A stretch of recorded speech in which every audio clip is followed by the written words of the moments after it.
औज़ुबिल्लाहिमिनश्शैतानिर्रजीम बिस्मिल्लाहिर्रहमानिर्रहीम वल अस्र इन्नल इंसाना लफ़ी खुस्र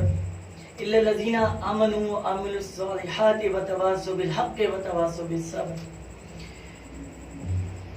सदक़ल्लाहुल अज़ीम। अल्लाह के रसूल सल्लल्लाहु अलैहि वसल्लम का इरशाद गिरामी है कि अल्लाह रब्बुल आलमीन ने कोई भी बीमारी ज़मीन पर ऐसी नहीं भेजी कि जिसकी शिफा ना भेजी हो सिवाय मौत की। प्रोग्राम शुरू करने से पहले मैं सबसे पहले अपने तमाम अपने मनसब डॉक्टर्स, अपने मोहब्बत रखने वाले पेशेंट्स और मेरा चैनल देखने वाले तमाम लोगों का तहे दिल से बहुत शुक्रिया अदा करता हूँ कि उन्होंने मेरे चैनल को देखा और सब्सक्राइब भी किया और व्यूज़ भी दिए हैं और कमेंट्स में बहुत सारे सवालात भी हैं। मैं बहुत बहुत शुक्रिया अदा करता हूँ और इसी तरह मोहब्बतों के साथ मेरे चैनल को होम्यो डॉक्टर सलमान सिद्दीकी बाबा को सब्सक्राइब भी कीजिए, बेल आइकॉन का बटन भी दबाइए और जितने भी आपके घर में लोग हैं या दोस्त हैं, अहबाब हैं, उनसे भी ज़रूर ये कहिए कि इस चैनल को सब्सक्राइब करें। सदका जारिया है, क्योंकि अच्छी से अच्छी और ज़्यादा से ज़्यादा अच्छी हम आपको इसमें दवाओं के बारे में भी बताते हैं और जो बीमारी होती है उस बीमारी को भी मुकम्मल तौर पे सामने रखते हुए उसकी दवा को तशखीस करके हम आपको जो है वो बताते हैं। आज जो हम डिस्कस करेंगे ये एक बड़ी आम सी एक डिज़ीज़ है कराची के अंदर, ख़ास करके पूरे पाकिस्तान में और पूरी दुनिया में भी पाई जाती है, लेकिन हम बात करेंगे अभी कराची और सिंध और पाकिस्तान की कि यहाँ पे ये प्रॉब्लम्स काफ़ी हद तक रहती है और जो अमॉइल जो है बीमारी कहलाती है, यानी माँ सारी बीमारियों की, जिसकी वजह से बहुत सारे अमराज जड़ पकड़ते हैं, सर उठाते हैं और परेशान हाल कर देते हैं मरीज़ को। वो बीमारी है कब्ज़ की। जी हाँ, जिसको आप मेडिकल टर्म में कॉन्स्टिपेशन कहते हैं। कब्ज़ एक खामोश जो एक बीमारी है जो महसूस नहीं होती, पता नहीं चलती, लेकिन आपके अंदर तबाही मचा रही होती है। इसकी सबसे बड़ी और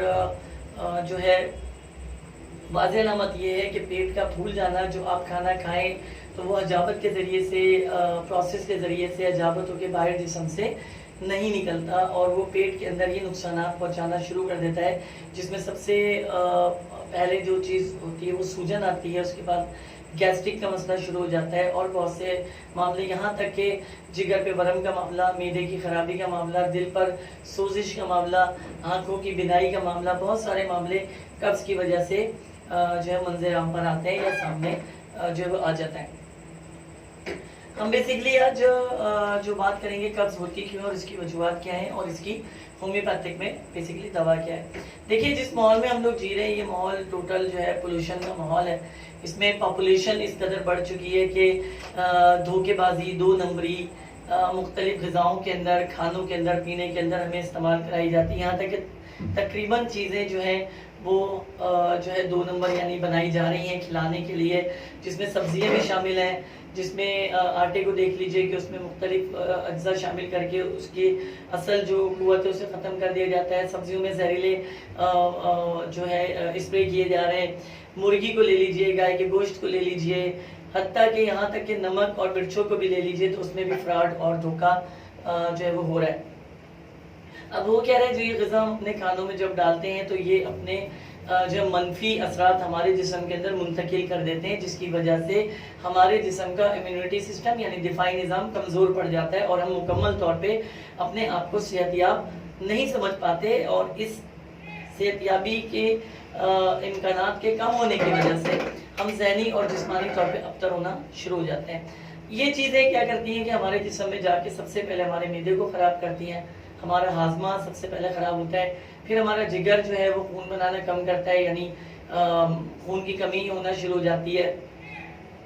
आखिरी में आके सबसे बड़ा नुकसान जो होता है ये आंतों में खुश्की पैदा करना शुरू कर देती हैं ये चीज़ें, जिसकी वजह से जो प्रोटीन है जिस्म का वो एक्टिवेट नहीं हो पाता और वो एक जगह जमा होना शुरू हो जाता है, जिसकी वजह से कब्ज़ का सामना मरीज़ को करना पड़ता है, क्योंकि आंतों के अंदर रगड़ का जो एक निज़ाम है वो ख़त्म हो रहा होता है। देखिए, बात आगे बढ़ाने से पहले मैं आपसे इतना कहूँगा कि आंतों की दो किस्में हैं, एक छोटी आंत और एक बड़ी आंत। बड़ी आंत के आखिर में अपेंडिक्स की एक जो आपने अलामत सुनी हुई, अपेंडिक्स हो गया, इसको शैतानी आंत भी कहते हैं, इसको चोर आंत भी कहते हैं, ये अपेंडिक्स कहलाता है वैसे आमतौर पे, कि ये जब फटता है या ख़राब होता है तो सीधा सीधा से निकाल दिया जाता है, और इसका एक ही हल है और वो है सिर्फ जो ऑपरेशन, किसी भी दवा से वो सही नहीं हो सकता। आगे चलते हैं बात को लेके। सबसे पहले छोटी आंत का किरदार ये है कि जो भी ग़िज़ा खाई जा रही है, अब जाहिर सी बात है अगर इस दौर में हम जो चीज़ें खा रहे हैं वो यकीनन नुकसानदेह, जाहिर सी बात है ओरिजिनल हमें मिल नहीं रही, तो वो आंतों पर बोझ करती हैं, जिसकी वजह से आंतें गैर हजम शुदा खाना जो है वो बड़ी आंत में जो है मुंतकिल कर देते हैं, क्योंकि मैदा थ्रो करता है छोटी आंत पे, छोटी आंत बड़ी आंत में मुंतकिल कर देती है, और यहाँ से मामला ख़राब होना शुरू हो जाता है कि जो खाने का जो प्रोटीन है वो सर्व होना शुरू हो जाता है आंतों के अंदर, और पूरे तौर पे जो है पेशेंट ना खाना खा सकता है, ना इजीली वो हजामत को कर सकता है। एक बेचैनी उसके अंदर होती है, नींद की कमी उसके अंदर होती है, हड्डियां दुखना शुरू हो जाती हैं, उलझन शुरू हो जाती है, और वज़न जो है वो बिला वजह बिला तकसीम जो है वो बढ़ना शुरू हो जाता है।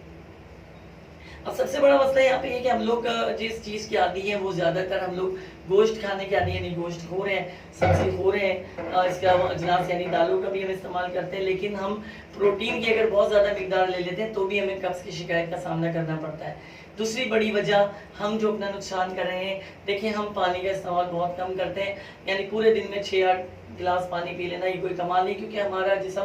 78% के करीब जो है वो पानी पर मुहित है, कि पूरे जिस्म को हमारे पानी की ज़रूरत होती है, और प्रोटीन इसका बेसिक जो है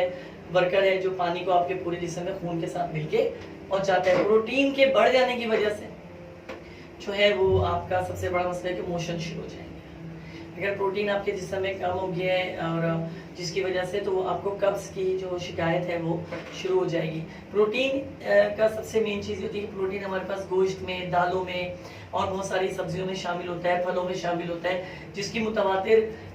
जो मिकदार है हमारे जिस्म में मुकम्मल हर वक्त होनी चाहिए, जिसकी वजह से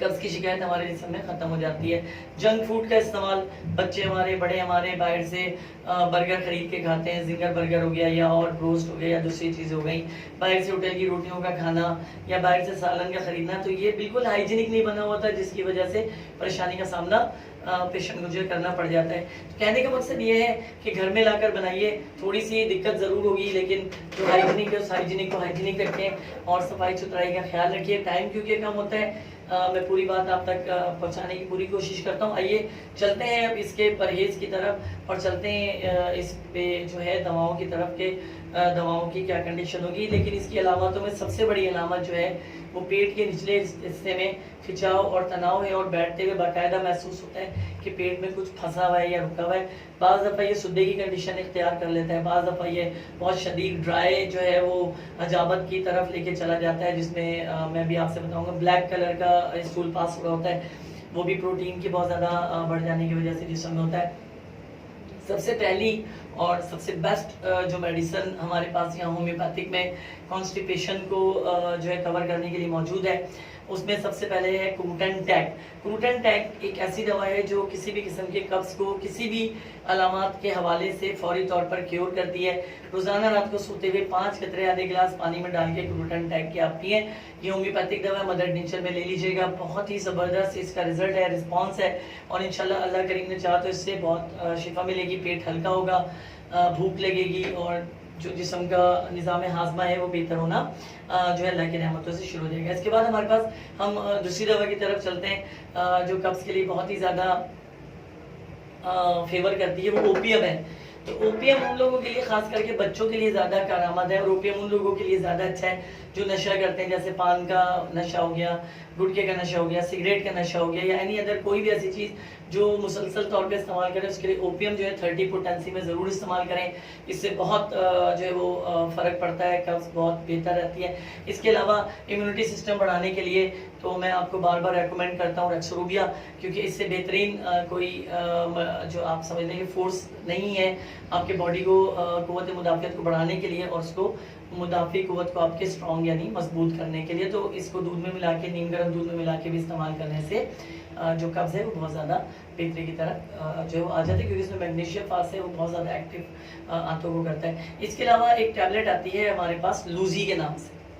तो आप ये भी इस्तेमाल कर सकते हैं। इसके अलावा ईजी के नाम से एक टैबलेट आती है हमारे पास पब्लिक फार्मा की, लूसी जो है कमाल लेबॉर्ट्रीज की ये टैबलेट है, तो आप ये टैबलेट भी साथ में इन ड्रॉप्स के इस्तेमाल कर सकते हैं। तो मैं दुआ को रहूँगा कि आप इस अल्लाह ताला इस बीमारी से, इस मौसी बीमारी से बिल्कुल से दूर रखें। और एक चीज़ का सिर्फ मैं आप लोगों से यही कहूँगा कि मेरे channel homeo doctor Salman Siddiqui Baba को ज़रूर सब्सक्राइब कीजिए, ताकि ज़्यादा से ज़्यादा और अच्छी से अच्छी वीडियो आप तक, आपके फैमिली तक पहुँच सके, आपके दोस्त, आपके अहबाब तक पहुँच सके। होमियो डॉक्टर सलमान सिद्दीकी बाबा को सब्सक्राइब करें, बेल आइकन का बटन दबाइए। और मैं बहुत शुक्रिया अदा करूँगा, वीडियो देखने का बहुत बहुत शुक्रिया, आपकी मोहब्बतों का बहुत बहुत शुक्रिया।